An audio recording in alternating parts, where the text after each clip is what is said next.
بسم اللہ الرحمن الرحیم نحمدہ ونصلی ونسلم علی رسولہ الکریم اما بعد۔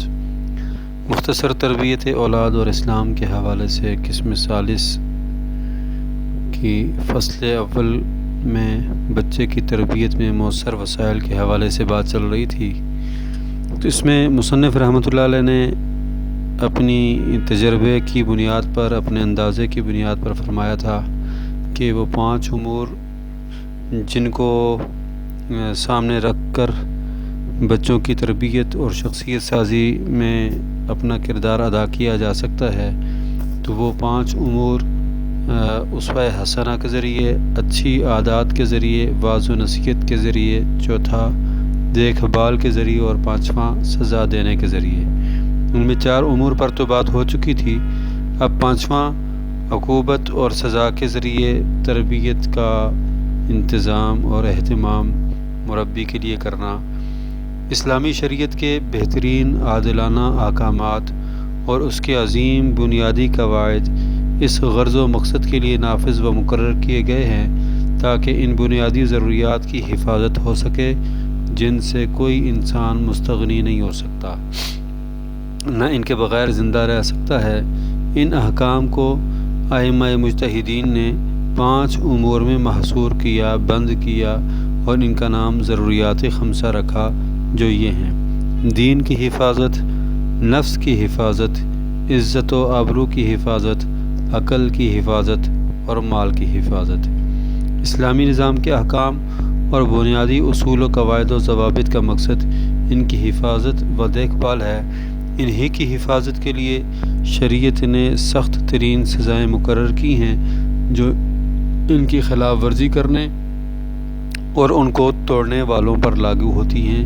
یہ سزائیں شریعت میں حدود و تعزیرات کے نام سے معروف ہیں۔ اللہ تعالیٰ کے حق کی حفاظت کے لیے شریعت نے حدود مقرر کی ہیں جو یہ ہیں: نمبر 1، مرتد ہونے کی سزا قتل ہے۔ اگر کوئی شخص دین سے پھر جائے، الحاد پر برقرار رہنے پر اصرار کرے اور توبہ نہ کرے، اسے قتل کیا جائے گا، نہ غسل دیا جائے گا، نہ کفن اور نہ اس پر نماز جنازہ پڑھی جائے گی، نہ اسے مسلمانوں کے قبرستان میں دفن کیا جائے گا۔ دین بدلنے والوں کے قتل کا حکم دیا گیا ہے۔ نمبر 2، کسی انسان کو عمدن قتل کرنے کی سزا قتل ہے۔ نمبر 3، چوری اگر بغیر کسی ضرورت کے ہو، بغیر کسی اضطرار کے ہو، تو اس کی سزا چور کا ہاتھ کاٹنا ہے۔ حد قذف یعنی کسی پاک دامن عورت پر تہمت لگانے کی سزا 80 کوڑے اور ایسے شخص کی گواہی آئندہ قبول نہ کی جائے گی۔ نمبر 5، حد زنا۔ زانی اگر غیر شادی شدہ ہو تو اس کی سزا 100 کوڑے اور اگر شادی شدہ ہو تو اس کی سزا سنگسار کرنا ہے۔ نمبر 6، زمین پر فساد پھیلانے کی سزا قتل یا سولی پر چڑھانا، ایک طرف کا ہاتھ دوسری طرف کا پاؤں کاٹنا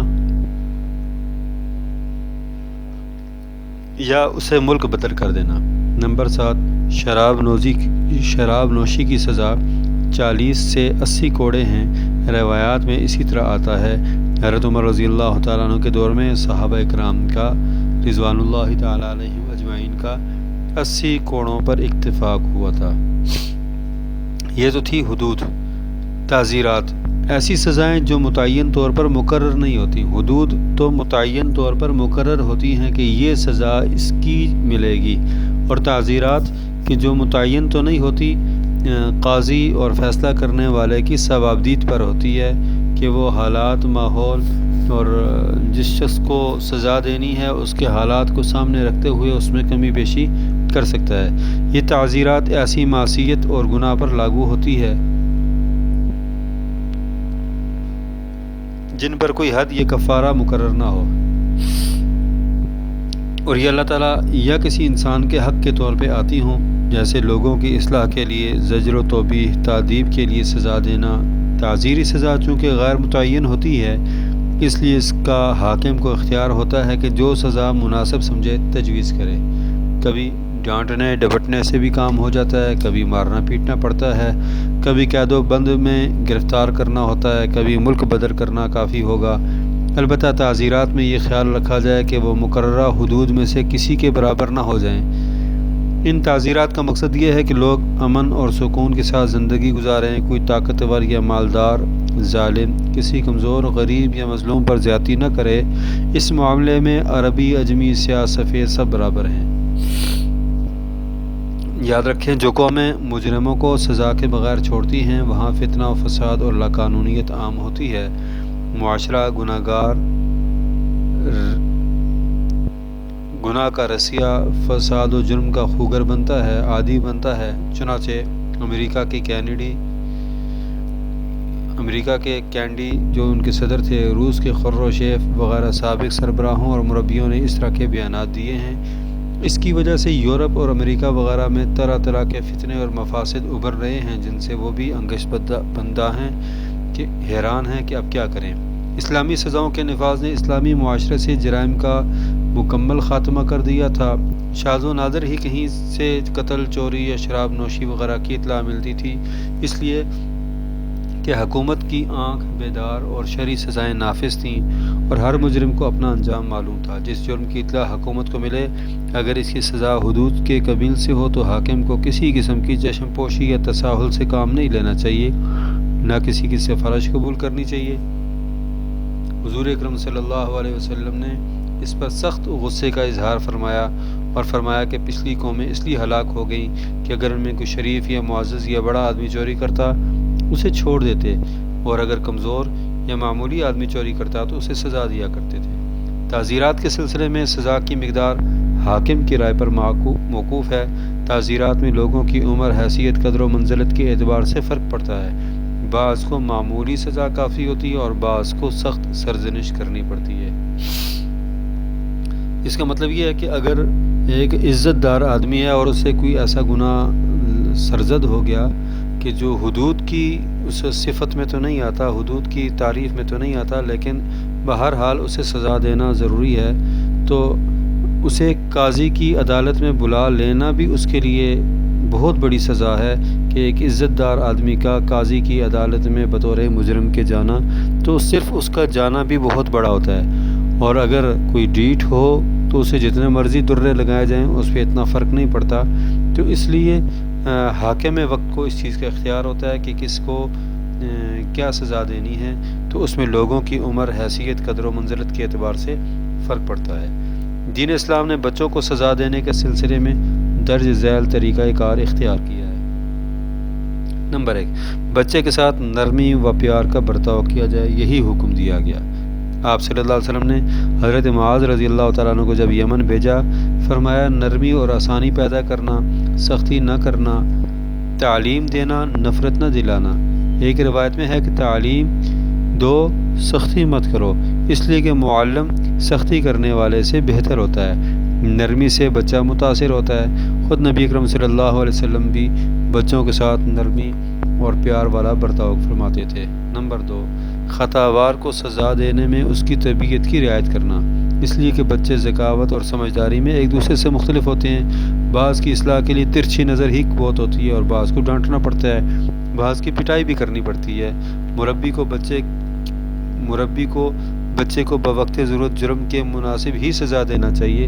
بچے کے ساتھ زیادہ سختی اسے بزدل اور کاہل بنا دیتی ہے، ایسے بچے کا نشاط ختم ہو جاتا ہے، سست اور کاہل بن جاتا ہے اور فضائل و کمالات اور اچھے اخلاق حاصل کرنے سے رک جاتا ہے۔ لہذا مربی کو سزا دینے میں نہایت احتیاط اور حکمت سے کام لینا چاہیے اور سزا کو بالکل آخری درجے میں رکھنا چاہیے۔ نمبر 3، سزا دینے میں تدریج سے کام لینا چاہیے۔ مربی معالج کی طرح ہوتا ہے، جس طرح معالج لوگوں کے معالجے مختلف طریقے سے کرتا ہے، اس طرح مربی کو بھی کرنا چاہیے۔ رسول اکرم صلی اللہ علیہ وسلم نے اس سلسلے میں درج ذیل طریقہ کار اختیار فرمائے۔ نمبر 1، رہنمائی اور صحیح بات بتانے کے ذریعے غلطی کی اصلاح کرنا۔ حضرت عمر بن ابی سلمہ رضی اللہ تعالیٰ عنہ چھوٹے بچے تھے، کھاتے وقت برتن میں ادھر ادھر کھایا کرتے تھے۔ آپ صلی اللہ علیہ وسلم فرمایا، بچے اللہ تعالیٰ کا نام لے کر شروع کرو، دائیں ہاتھ سے اور اپنے قریب سے کھاؤ۔ نمبر 2، غلطی پر نرمی سے متنبہ کرنا۔ آپ نے ایک مشروب پیا، دائیں جانب ایک نوعمر اور بائیں جانب ایک عمر رسیدہ تشریف فرما تھے۔ آپ نے اس نوجوان سے فرمایا کہ مجھے اجازت دو کہ میں بڑے کو دے دوں۔ نومر نے عرض کیا بخدا میں آپ کے تبرک پر کسی کو ترجیح نہیں دے سکتا۔ اس کا مقصد ان کو بڑے کا حق اور ادب سکھانا تھا۔ اگرچہ اس نے نافرمانی تو نہیں کی، لیکن اس نے یہ کہا تھا کہ میں آپ کے تبرک پر کسی کو بھی ترجیح نہیں دیتا، اس تبرک کو میں خود استعمال کروں گا۔ نمبر 3، غلطی کی جانب اشارہ متوجہ کرنا۔ حضرت فضل رضی اللہ تعالیٰ عنہ کی ایک اجنبیہ پر نگاہ پڑ گئی۔ آپ صلی اللہ علیہ وسلم نے ان کا چہرہ دوسری طرف پھیر دیا تاکہ وہ سمجھ جائیں کہ ایسا کرنا ٹھیک نہیں ہے، جائز نہیں ہے۔ غلطی پر ڈانٹ کر متوجہ کرنا۔ حضرت ابو ذر رضی اللہ تعالیٰ عنہ نے ایک صاحب کو برا بھلا اور اسے کہا اے کالی عورت کے بیٹے۔ رسول اللہ صلی اللہ علیہ وسلم نے فرمایا تم ایک ایسے آدمی ہو جس پہ جاہلیت کا اثر ہے، تم نے اسے ماں کا عار دلایا، بخدا ہم تمہارے مددگار ہیں، ان کے ساتھ اچھا برتاؤ کرو۔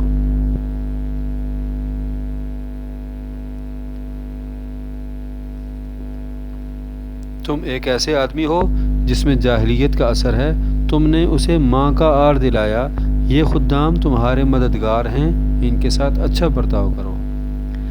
نمبر 5، قطع تعلق کے ذریعے غلطی پر متنبہ کرنا۔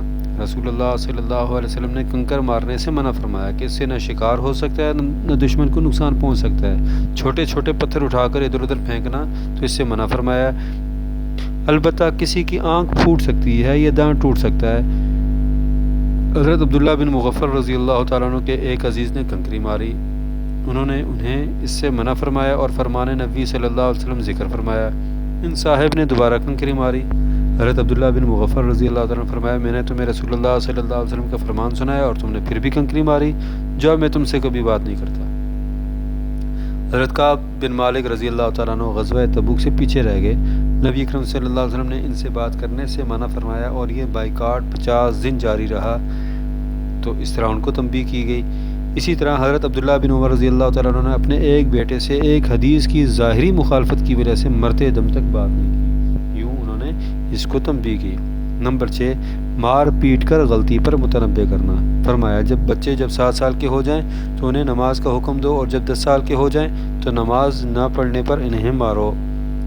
جن عورتوں کو سمجھانا کام نہ دے انہیں ہلکی مار مارنے کی اجازت دی گئی ہے، لیکن یہ مرحلہ بالکل آخر میں اس وقت ہوتا ہے جب کوئی اور طریقہ کارگر نہ ہو، اور اس میں بھی تنبیہ کی گئی ہے کہ چہرے پہ نہ مارا جائے اور نہ ایسی جگہوں پہ مارا جائے کہ جسے زیادہ نقصان پہنچ سکتا ہو۔ وہ آگے آ بھی جائے گا۔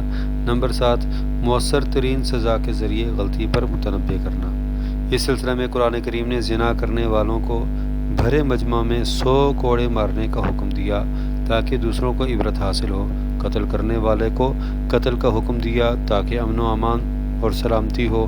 سزا کے بعد اگر بچے کی حالت سدھر جائے، عادات اور اخلاق درست ہو جائیں، اس کے ساتھ خوش طبعی اور بشاشت سے پیش آنا چاہیے تاکہ اسے یہ محسوس ہو کہ سزا کا مقصد اس کی بھلائی اور دین و دنیا کی کامیابی مقصود تھی۔ آپ صلی اللہ علیہ وسلم نے حضرت کعب بن مالک رضی اللہ تعالیٰ عنہ کے ساتھ یہی کیا۔ مار پٹائی کے اسلامی اصول۔ مربی کو مار پیٹ کی طرف اس وقت توجہ دینی چاہیے جب تنبیہ کے دوسرے وسائل کام نہ دیں۔ سخت غصہ کی حالت میں مارنے سے پرہیز کیجیے تاکہ شیطان کے اثر سے بچیں۔ مارتے وقت ایسی جگہ مارنا چاہیے جس سے نقصان کا اندیشہ نہ ہو۔ چہرے، سینے، پیٹ پر مت ماریے۔ شروع میں ہلکی مار لگائیے، اس سے کام نہ چلے تو تھوڑا سا زور سے ماریے۔ 10 سال سے کم عمر کے بچے کو مارنے سے بچیے۔ پہلی غلطی پر توبہ کا موقع ضرور دیجیے، اس کے عذر کو قبول کیجیے۔ ہاں، لوگوں کے سامنے بلا وجہ اس کے جرم کی تشہیر مت کیجیے۔ اگر مارنا ہو تو اسے خود ماریے، اس کے بہن بھائی کو اسے مارنے کا حکم مت دیجیے تاکہ آپس میں بغض اور حسد پیدا نہ ہو۔ ضرورت پر بقدر حاجت ماریے۔ ہر چیز ضرورت پر بقدر ضرورت ہی اچھی معلوم ہوتی ہے۔ تنبیہ کا یہی طریقہ ہے۔ قرآن کریم نے کہیں سختی سے منع کیا، کہیں صراحتاً اللہ تعالیٰ کے غضب سے ڈرایا، کہیں اللہ تعالیٰ اور اس کے رسول صلی اللہ علیہ وسلم کی طرف سے اعلان جنگ کیا، کبھی آخرت کے عذاب سے ڈرایا اور کبھی دنیا کے عذاب سے۔ اگر مربی بچے کی ایمانی تربیت کرے گا تو قرآن کریم اور احادیث مبارکہ یہ تنبیہات بچے کی اصلاح اور اسے حرام سے روکنے میں بڑا عامل بنیں گی۔ بچوں میں اثر کرنے والے یہ نہایت اہم اور مفید عملی وسائل تربیت ہیں، ان کو نافذ کیجیے تاکہ بچہ عظیم، عالی مرتبہ اور مثالی بنے۔ انہیں اختیار کیجیے، ان بنیادی باتوں پر عمل پیرا ہوں اور ان کو عملی تطبیق دیجیے تاکہ اللہ تعالیٰ بچوں کو فرشتہ صفت بنائے۔ بچے کیونکہ سفید کاغذ کی مانند ہوتے ہیں، تو انہیں اگر اچھے انداز سے تنبیہ کریں گے تو امید ہے انشاءاللہ العزیز وہ راہ راست پہ آ جائیں گے اور آپ کی آنکھوں کی ٹھنڈک بنیں گے۔ اللہ تعالیٰ عمل کی توفیق عطا فرمائے۔ سبحان ربک رب العزت عما یصفون وسلام علی المرسلین والحمد للہ رب العالمین برحمتک یا ارحم الراحمین۔